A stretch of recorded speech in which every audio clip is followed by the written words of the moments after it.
Today we have a special read aloud called A Pocket for Corduroy. This is the title here, A Pocket for Corduroy. That's the name of the story. And this little bear right here, does anyone know who he is? If you said Corduroy, that means you must have read this book before. This book is a really good one, and it's one of Mrs. McGlynn's favorites. We're going to learn a lot about this little special bear, and his special name again is Corduroy. The author of the book, the author is the person who wrote the words of the story. His name is Don Freeman. This is the title page of the story. We have that title again, A Pocket for Corduroy. And the story and the pictures were by Don Freeman. Late one summer afternoon, Lisa and her mother took their laundry to the laundromat. As always, on such trips, Lisa carried along her toy bear, Corduroy. A laundromat is where people go to wash and dry their clothes when they don't have a washer or dryer in their own house. Have you ever been to a laundromat?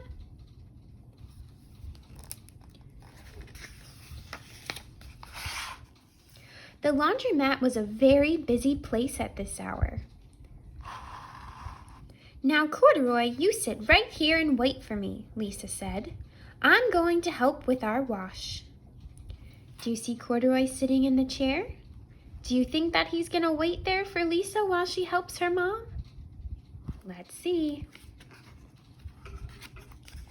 Corduroy waited patiently, then suddenly perked up his ears.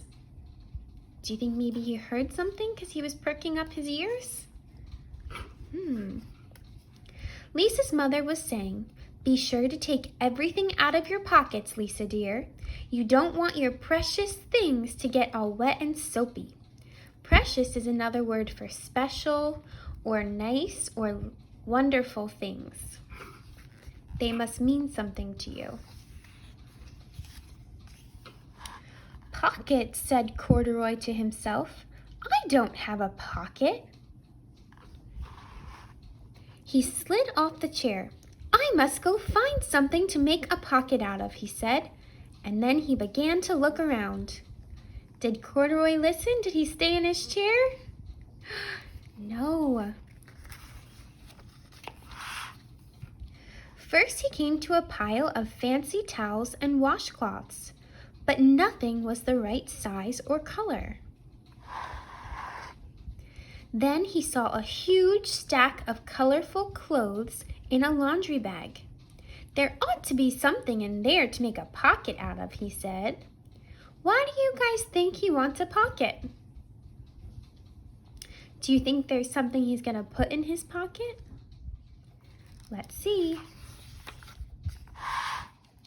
Without hesitating, he climbed inside the bag, which was filled with pieces of wet laundry.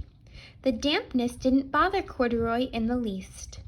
"This must be a cave," he said, sighing happily. "I've always wanted to live in a dark, cool cave." When the time came for Lisa to fetch her bear, he was gone. "Oh, Mommy," she exclaimed, "Corduroy isn't here where I left him."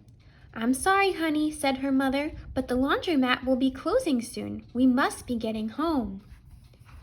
How do you think Lisa feels that she can't find Corduroy? I think she feels sad and maybe scared or worried about him. Lisa was reluctant to leave without Corduroy, but her mother insisted. Reluctant meant that she didn't want to go. "You can come back tomorrow," she said. "I'm sure he will still be here." As they left, a young man wearing an artist's beret was taking his wet laundry out of a bag, the very bag Corduroy had discovered. Before he knew it, Corduroy was being tossed together with all the sheets, shirts, shorts, and slacks. Slacks is another word for pants. He was thrown inside the dryer, but just as the artist was shutting the glass door, Corduroy tumbled out onto the floor. How in thunder did that bear ever get mixed up with my things? The artist wondered. Poor Corduroy was damp all over. Damp means that he was wet all over. The least I can do for him is give his overalls a good drying, said the man thoughtfully. He unbuttoned Corduroy's shoulder straps and put his overalls in the dryer. Corduroy grew dizzy as he watched the clothes spinning around, but the artist became inspired. This would be a wonderful painting, he said as he took a sketch pad out of his pocket and began drawing the swirling colors. I can hardly wait to get back to my studio. Finally, the dryer stopped whirling and the man gathered up the clothes. Then he helped Corduroy put on his warm, dry overalls. All at once, the manager of the laundromat called out, "Closing time! Everybody out!" Corduroy was gently placed on top of the washing machine. I wonder who that bear belongs to, said the artist as he was leaving. Seems to me he should have his name someplace. He's too fine a fellow to be lost. How do you think Corduroy feels right now that he's going to be left in the laundromat? Maybe scared or lonely? As soon as the lights were turned off, Corduroy began his search again. He was surprised to see something white glowing in the dark. Maybe it's snow, he said excitedly. I've always wanted to play in the snow. Do you guys think that's snow? It's soap chips. It does look a little bit like snow. He accidentally tipped over the open-lidded box, and suddenly he was covered with soft, slippery soap flakes. Gradually, Corduroy began to slip and slide. Oh, what fun, he said with a smile. I've always wanted to ski down a steep mountainside.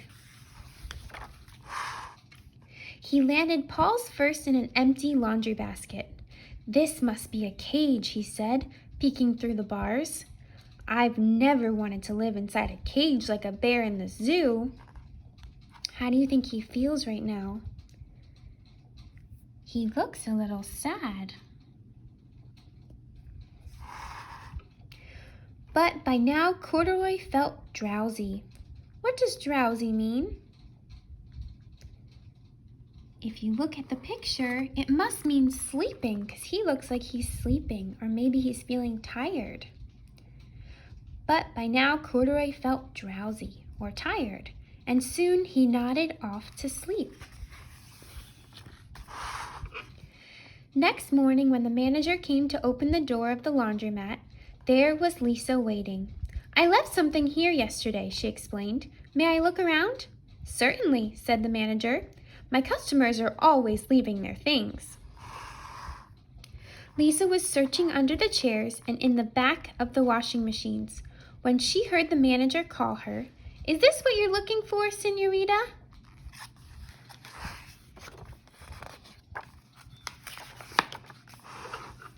Yes, he's my best friend, shouted Lisa as she came running. How do you think she feels that she found Corduroy? I think she feels very happy. She reached in and picked Corduroy out of the basket. So this is where you've been, you little rascal, she said. It's time I took you home. Lisa thanked the manager and ran out the door and down the street, holding Corduroy tightly in her arms. I thought I told you to wait for me, she said. Why did you wander away? I went looking for a pocket, Corduroy said. Oh, Corduroy, why didn't you tell me you wanted a pocket? Asked Lisa, giving him an affectionate squeeze.